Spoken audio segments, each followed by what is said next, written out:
Hey guys, this is Warhawk Beyond 2040 and welcome to another edition of the Wrestling Discussion Series, and today I'm going to be talking about the Brothers of Destruction documentary, which is part of the 30 Days of the Deadman leading up to Survivor Series, which marks the 30th anniversary of The Undertaker.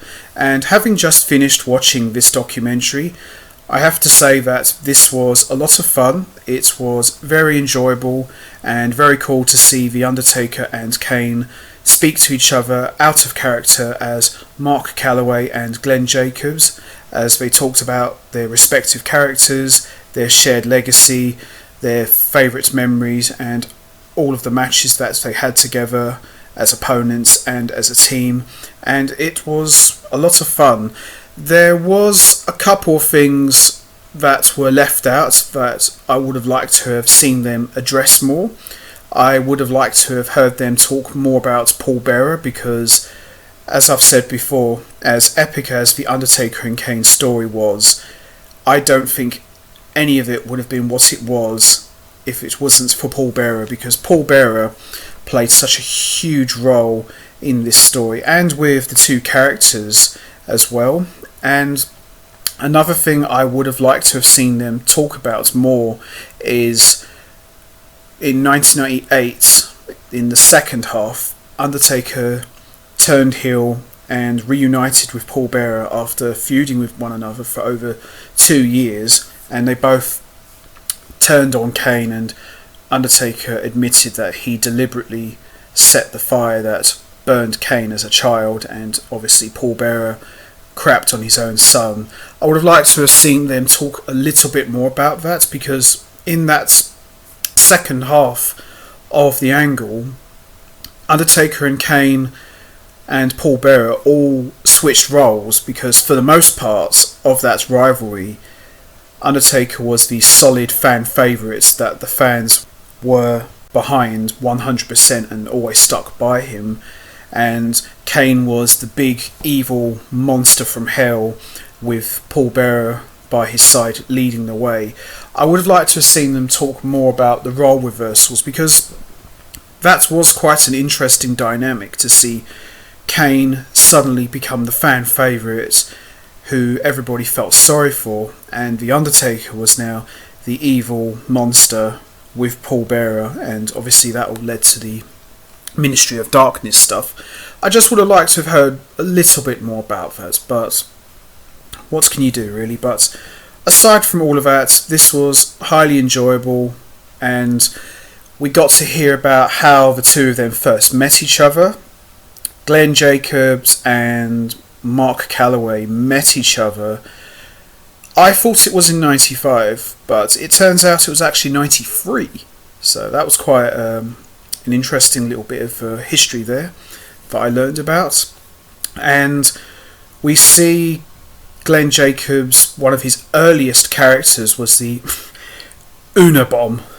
Oh god, absolutely awful. But for a guy his size, you could clearly see that Glenn Jacobs was going to be very, very special. And in many ways, he is very similar to Mark Calloway in terms of being very athletic for a guy his size, and we see like early footage of Glenn Jacobs doing leg drops off the top rope and jumping over the ropes and doing flying clotheslines. You could clearly see that this guy was going to be very, very big in wrestling, and we see the two of them have their first match together in Smoky Valley Wrestling.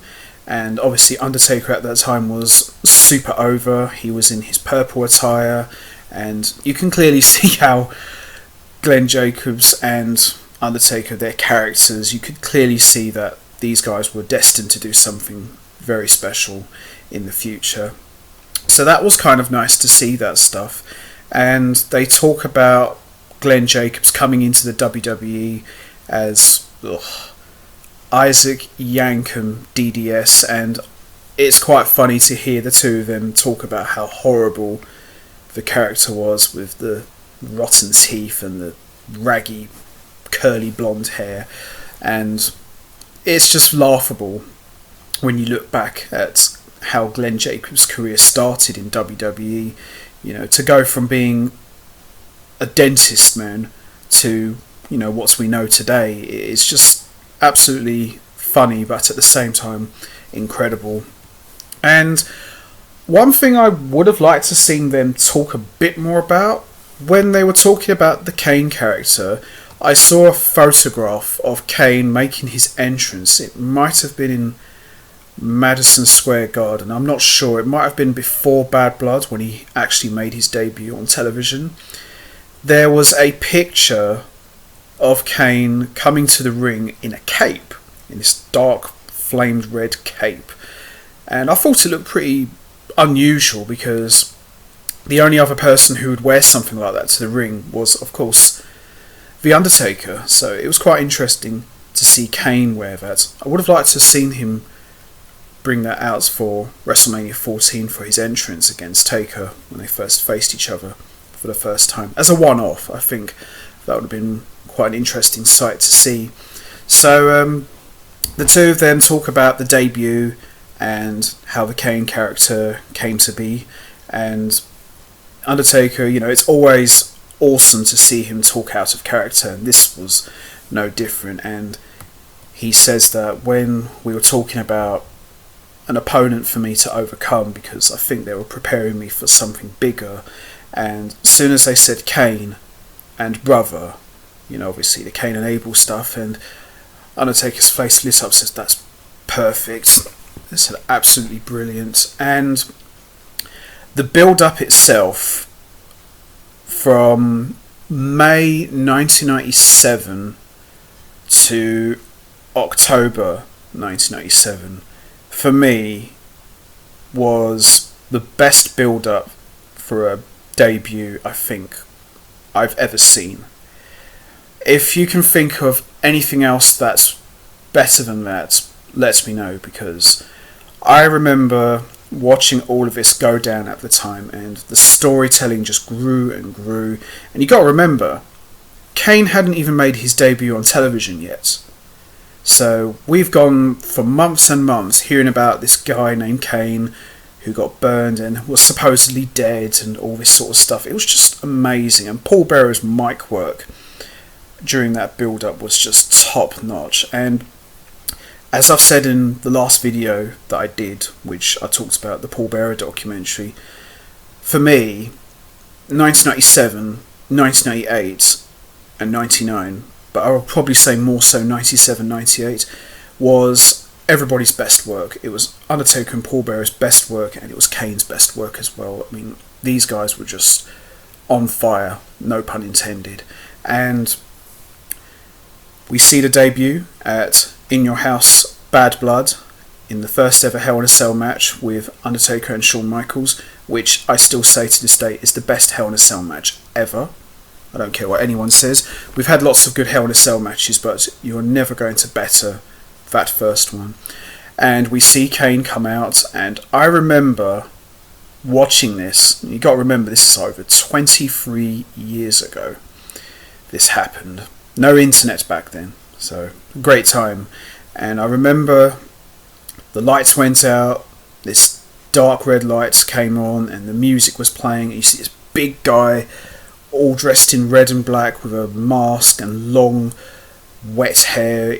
He just looked like he was built like a tank. He was just huge, he was, and ripping off the cell door, and Undertaker was just standing there in disbelief. Now you got to remember, at the time, Undertaker never showed any emotion to his character, not once. You would never ever see that. So to see him standing there in shock, that just tells you something right there, and that spoke a lot of volumes. And Undertaker's a big guy. He's a really big guy, but when we see Kane for this first time, he just towered over him. It was just insane. And he gave him the tombstone, which obviously led to Shawn Michaels getting the victory. And the story just grew from there. And the best part about all of this, we got the payoff, which was the debut. But it didn't stop there. The story just grew and grew. And for the most part, Undertaker refused to fight his own brother Kane. That was good. That was really, really good. So it just made you wait longer and longer for them to finally, lock up, and we see at the Royal Rumble in '98, Kane came out and chokeslammed the Undertaker in his own casket and set it on fire. I know they did something like that with Randy Orton in 2005 when he and his father set the casket on fire. That was good, but Kane did it so much better, and it suited his character perfectly. And it was the first time we ever seen something like that. It was very, very unique. And Undertaker was off TV, and I remember me and my friend, we watched his return live on Raw, and that was in March 1998. And I will never forget when the lightning bolt hit the casket and the Undertaker sat up. The pop he got was just mental. It was so loud I couldn't even hear Undertaker speak. I couldn't even hear JR and the King's commentary. I couldn't hear anything. It was so loud, and that's what I loved about wrestling back then. The crowds were just absolutely red hot for everything. No dull moments there. And we got the WrestleMania match at WrestleMania 14 with Kane and Undertaker, which was officially the first time they faced each other. I know they did face each other in another lifetime when he was Isaac Yankem, but this was the first official time that the two Undertaker and Kane characters locked up. And the entrance Undertaker made at WrestleMania 14, incredible. He came out with all of these druids, and he had this massive cape with the spikes and God knows what. It was just incredible.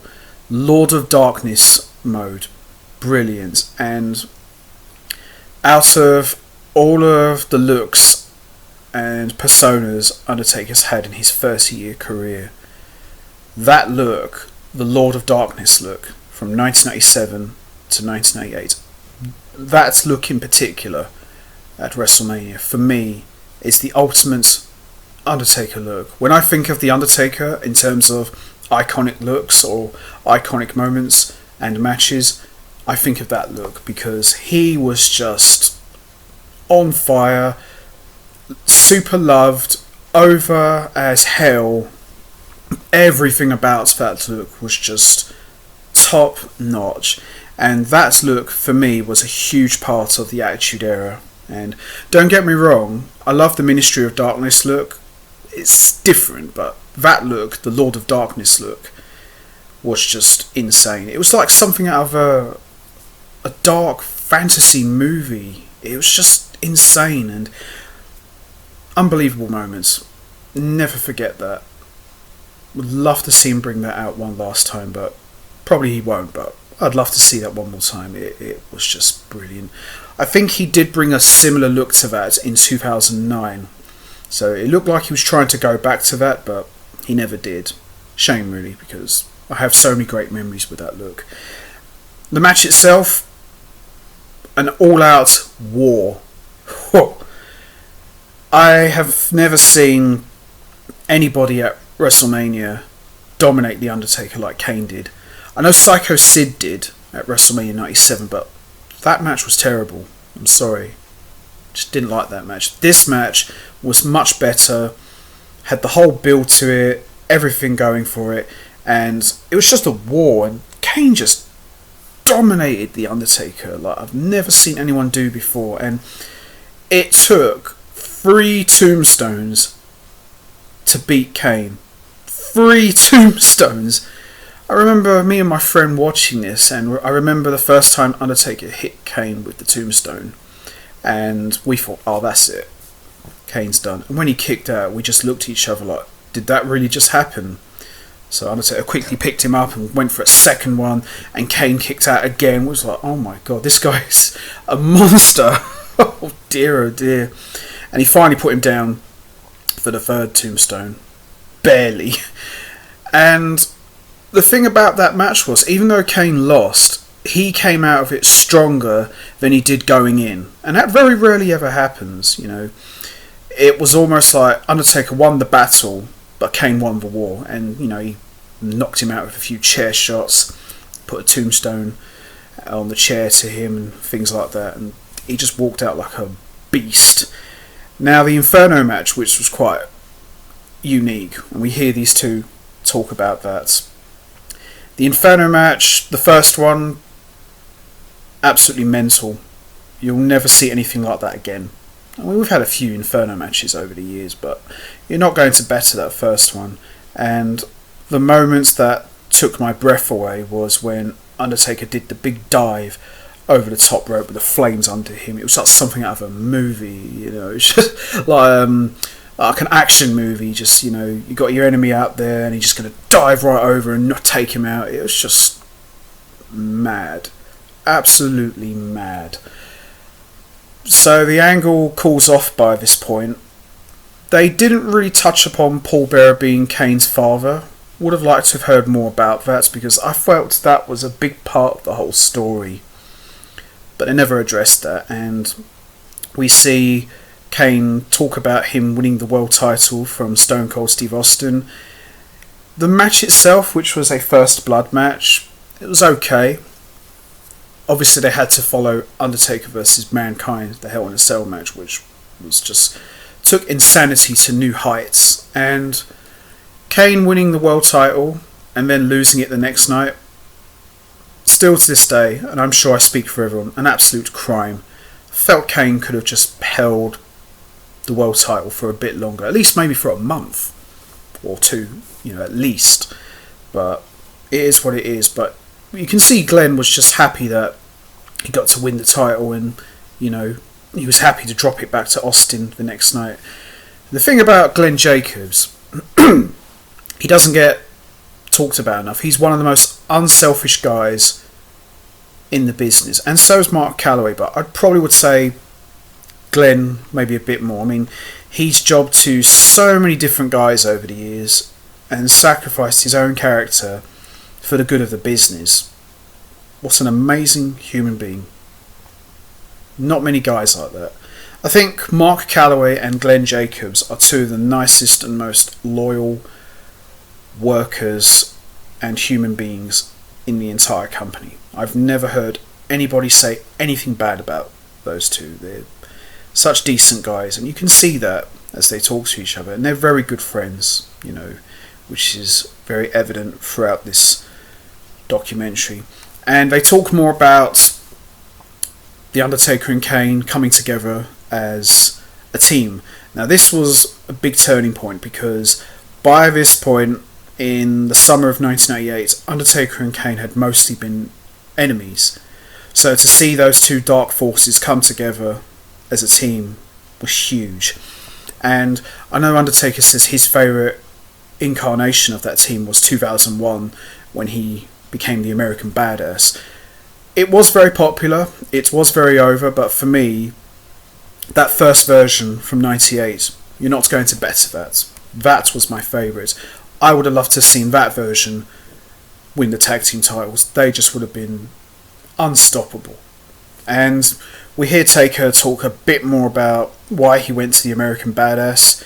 I personally think if he'd stayed in the Ministry gimmick into 2000, it would have been fine. He would have still done very well, but I got the sense that after the Ministry of Darkness finished and the corporate ministry collapsed, which I didn't cry about, by the way, and the unholy tag team with the Big Show, you kind of felt that The Undertaker just done everything he could with the Deadman character at the time. So I think the change to the American Badass was perfect for the Attitude Era going into the 2000s. Even though I loved the Deadman more, but I think the biker gimmick added a few more years to Taker's career, and it worked. Did go on a little bit too long for my liking, but it was nice to see a different side of The Undertaker's personality and get to see him cut a few good promos and take more bumps and sell more. So it was good. I think in a way it worked out better for Undertaker overall. Now then, we got to hear Glenn talk about unmasking, and he said that apart from Vince, everybody was against him unmasking. And it was kind of interesting to hear Mark Calloway address that, because he's never really talked about it. And he says that sometimes you have to take risks to keep your character fresh because you're going to get stale. He's right. Me personally, as a Kane fan, he should never have unmasked. The only time he should have unmasked was for a retirement match.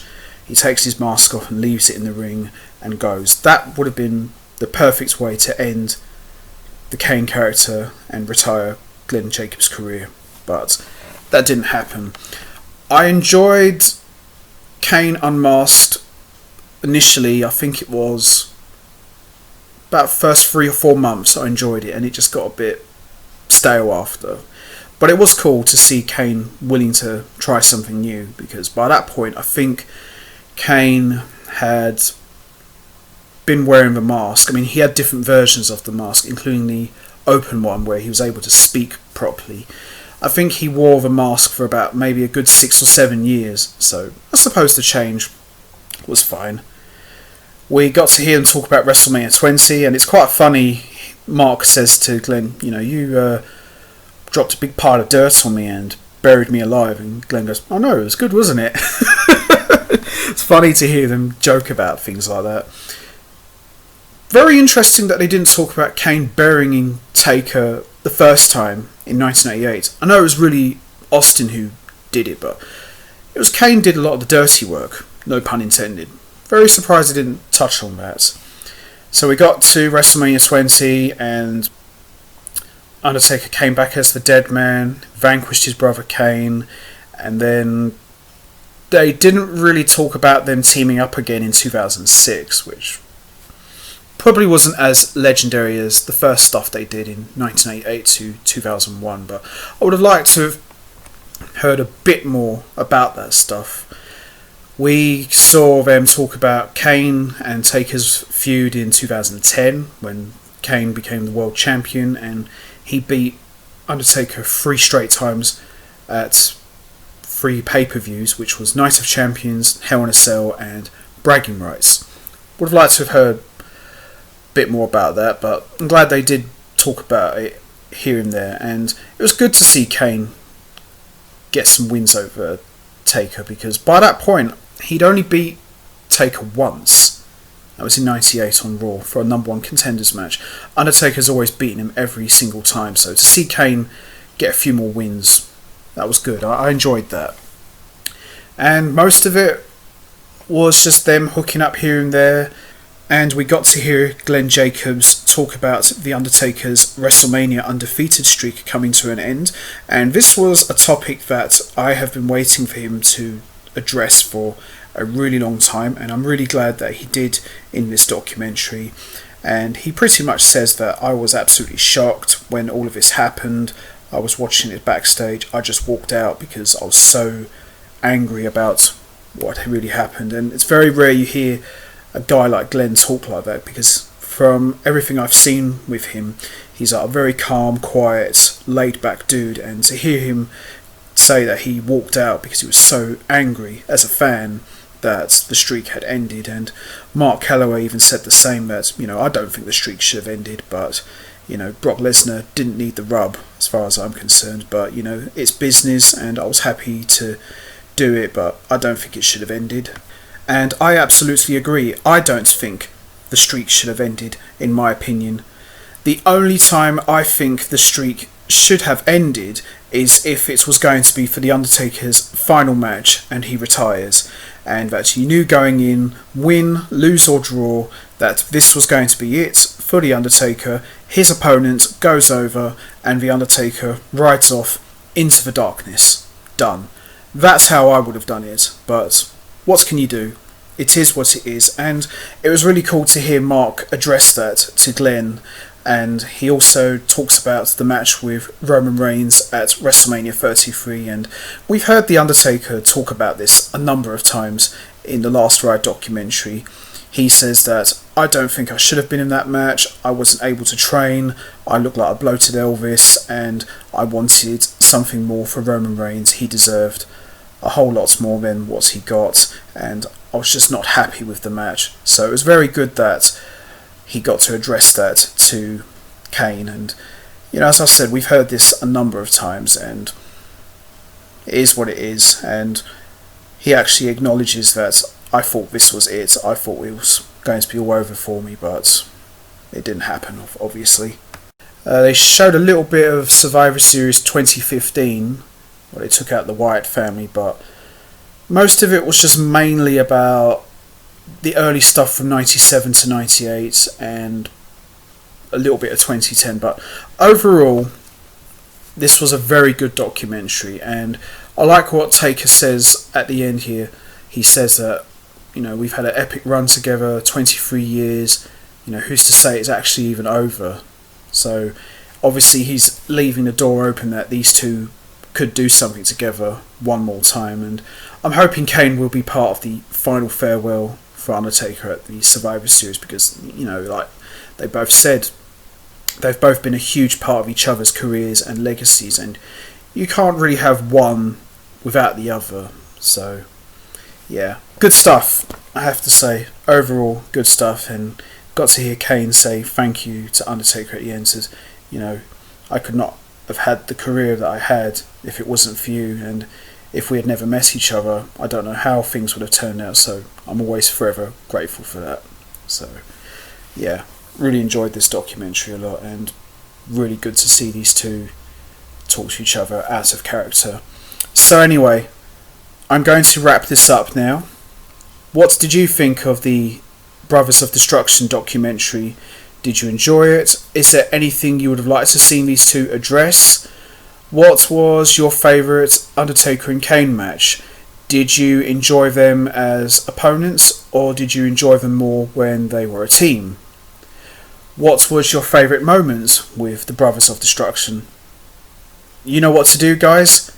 Hit the like button, hit the subscribe button, leave your thoughts and comments down below, and I will see all of you next time. So until then, take care everybody, and stay safe.